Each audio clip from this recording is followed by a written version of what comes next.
Hi, I'm Eric Galanti. I am the instructor of this course, If You Want to Quit Smoking. I want to thank you very much for coming to the class. Perhaps you're a smoker and you're looking for some help to find a way to quit. That's perfectly great. Everyone knows that smoking is the worst thing you can do for your health. So it's really great that you're listening to that part of inside of yourself that wants to be healthy and well, and you're looking for a way to stop smoking. You also might be here because you're curious about the stop smoking process and you want to learn a little bit more about it. That's very cool.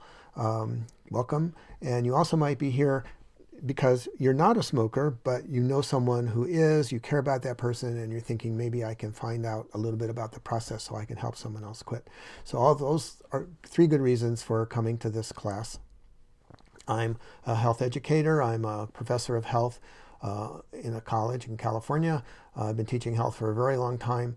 I've written a textbook with a friend and colleague, Professor Gordon Edlin. It's called Health and Wellness, and it's used by colleges and universities all over North America.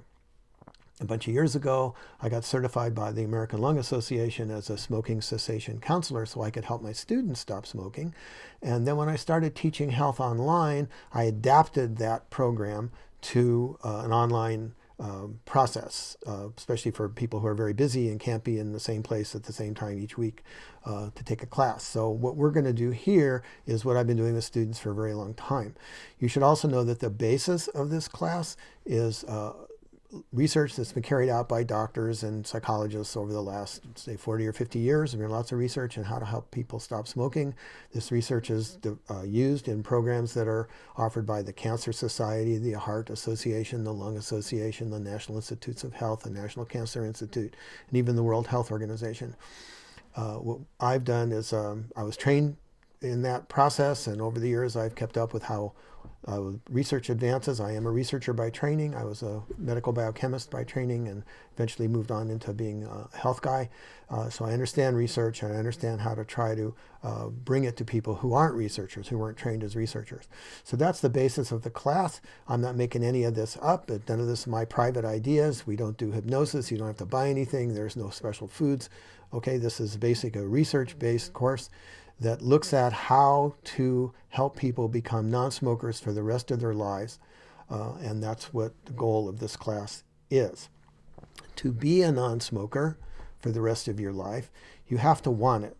Okay, that's the first step of the three major steps in becoming a non-smoker forever. You have to feel in your heart, in your mind, that you're ready. Okay, so readiness, you could be, you think about it, maybe where are you on a scale of 1 to 10 in your readiness to stop smoking? Some people are a 1, I'm not ready at all, I'm not ready to do this. I might be curious about what you're doing, so I'll give myself a 3, but I'm not ready to quit.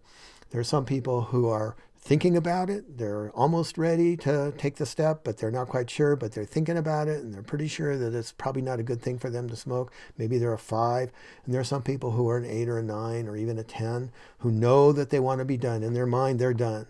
I just need to know how to get done. But in my mind, I'm done. So they're ready, okay? At some point, people have to have some readiness, some willingness to think of themselves as a non-smoker. You have the mind of a non-smoker, and that's the first thing that'll carry you forward to be a lifelong non-smoker. For those who aren't ready but go through several quit attempts, that's important, and we'll come back to that later.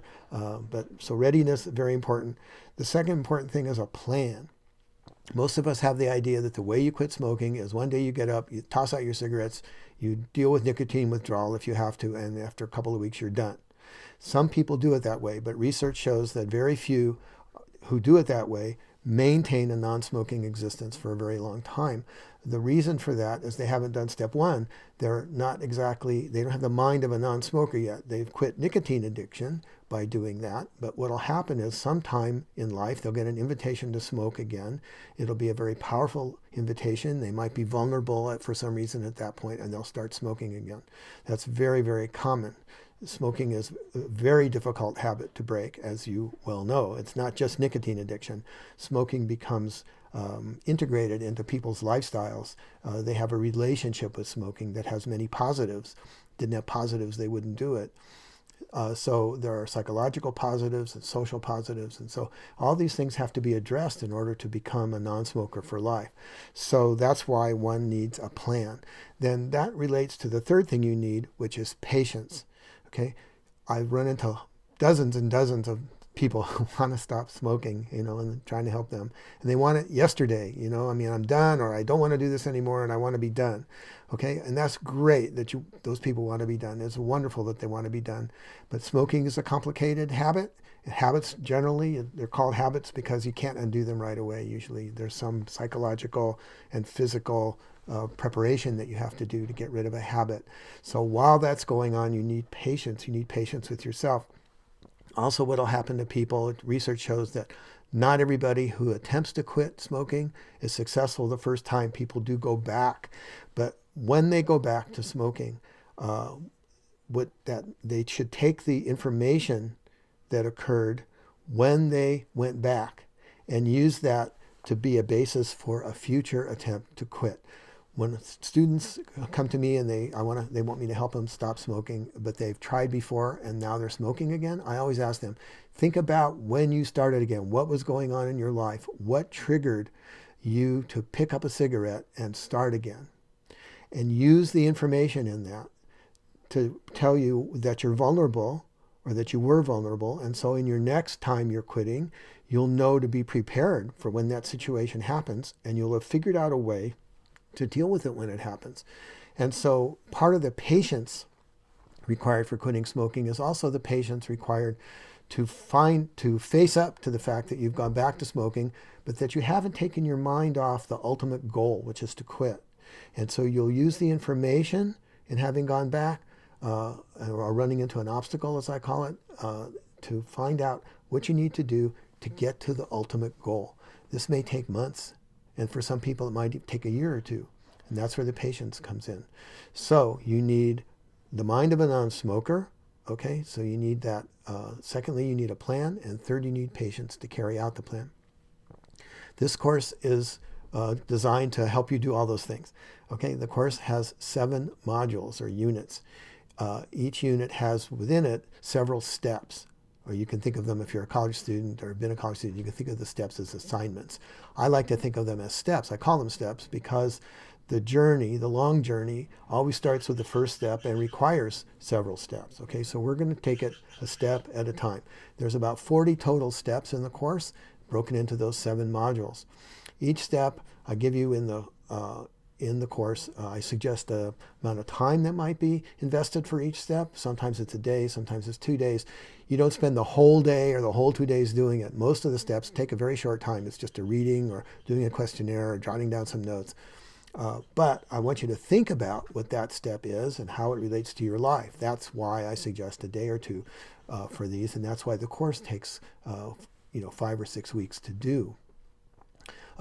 In the course material, what you'll find at the beginning of each of the modules, there's a short video by me that explains what the module is going to be about and how to think about some of the assignments. Then the assignments or the steps are all laid out for you in a PDF. You can look at the PDF online. You can download the PDF. I'd like it if you download the PDF and put it in a binder, a 3-ring binder, and call that your quit kit. Okay, because a lot of the material in the PDF requires you to answer questions in a questionnaire or something, and it's just easier to do that on a piece of paper than it is online, but that'll be up to you, however you want to do it. So that is how the course is structured. You'll go through this. I've had I don't know, dozens and dozens of people go through these steps and do this. Sometimes people abbreviate the process. They find a way, they look around and they say, okay, I don't really need this. I'm going to go ahead and jump over it or try something different or little. And that's all okay. Everybody's smoking habit is unique to them. Part of this course is to help you identify what your smoking pattern is, what your unique relationship to smoking is, and then to figure out ways to have a different kind of relationship, say goodbye to that relationship and have a healthier new relationship with life that'll help get you through. So you are free to do find whatever pathway through the course that works for you. Otherwise, you just follow the steps that I've laid out, and when you get to the end, hopefully you'll be done. Okay, so when you're ready, go on to the first module, look at the video, and proceed. Okay.